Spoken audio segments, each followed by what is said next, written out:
তুমি আসবে। কাজে আমি তোমার জন্য 52 ভোগ 3600 ব্যঞ্জন তৈরি করে রেখেছি, ভালো মন্দ রেখেছি তৈরি করে, এগুলো তুমি খাও, পরে কথা বলা যাবে।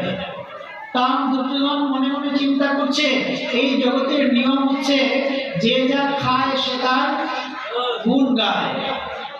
কাজে আমি যদি কৃষ্ণকে ভালো মন্দ খাইয়ে দেই তাহলে কৃষ্ণ পাণ্ডবকে কি পরিত্যাগ করে আমার পক্ষে চলে আসবে।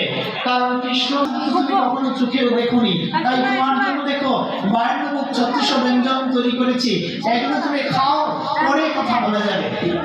কৃষ্ণ বললেন, হে দুর্যোধন শুনো, এই জগতে খাবার জন্য দুটি কারণ থাকতে পারে। এক নম্বর কারণ হচ্ছে তাহলে কেউ অভাবে খায়, কেউ প্রভাবে খায়। হে অর্জুন, হে দুর্যোধন শুনো, আমার কোনো অভাব নাই, কেননা আমি দারুণার অধিপতি, এই জগতে আমার কোনো কিছুর অভাব নেই।